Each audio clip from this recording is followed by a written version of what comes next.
When Bill Clinton took office on January 20th, 1993, at age 46, he was the first of his generation, the baby boomers born after World War II, to reach the White House. The United States had recently won its 4-decade-long Cold War with the Soviet Union, making it the dominant nation in the world. Everything seemed possible. "There's nothing wrong with America," Clinton told the inauguration crowd, "that cannot be cured by what's right with America." But nothing went right in Clinton's first few months on the job. Intending to prove himself as a no-nonsense commander-in-chief, in the summer of 1993, Clinton ordered U.S. troops to capture a troublesome warlord, Mohammed Farah Aidid, in Mogadishu, Somalia. Despite the American soldiers' heroic efforts, it was a high-profile disaster. 18 Americans had died in the infamous Black Hawk Down incident, and as a result, Clinton got cold feet.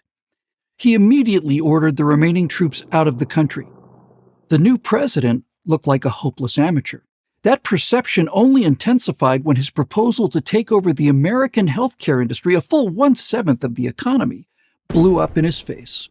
Aiming to cement his place in history next to Democratic presidential icons Woodrow Wilson, Franklin Roosevelt, and Lyndon Johnson, all of whom massively expanded the reach of government in Americans' lives, Clinton sought to create a European-style universal healthcare system.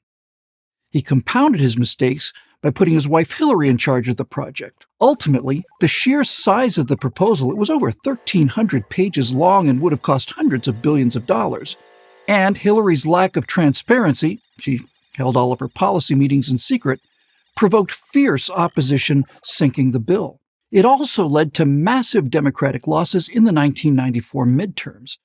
The Democrats lost 8 Senate seats and a staggering 52 House seats, giving Republicans control of both chambers for the first time in 42 years. The center of gravity in Washington suddenly shifted to the Republican House Speaker Newt Gingrich, the mastermind of the GOP tidal wave. When Clinton tried to assert his authority, he only sounded more desperate, insisting, "I am relevant. A president has relevance." No one was listening. It very much seemed like Bill Clinton would be a one-term president. But then, in April 1995, domestic terrorists blew up the Alfred P. Murrah Federal Building in Oklahoma City, killing 168 people, including 19 children. The nation went into shock, and Clinton went into action. Suddenly he was everywhere, comforting both the residents of Oklahoma City and the American people. He was also steadfast in his conviction to capture and punish the perpetrators. It was, perhaps, Bill Clinton's finest hour. America had a president again, and the president had a renewed sense of confidence. He also had a new strategy. He would co-opt his opponent's best ideas. Guided by his savvy pollster Dick Morris, he worked with Republicans in 1996 to reform welfare programs requiring beneficiaries to find work. He deregulated the telecommunications and financial industries, opening up the economy. He signed the Communications Decency Act, which allowed free speech to flourish in the world's newest medium, the Internet. In short, he returned to his centrist, pragmatic roots. Before long, it was the Republicans grasping for relevance. Clinton's policies facilitated one of the longest peacetime economic expansions in American history, generated federal surpluses, and reduced the national debt. They also helped him sail easily to re-election in 1996, becoming the first Democratic president since Franklin Roosevelt to win a second term. But just when it seemed like he'd finally mastered the office, it all came crashing down, and he would have no one to blame but himself.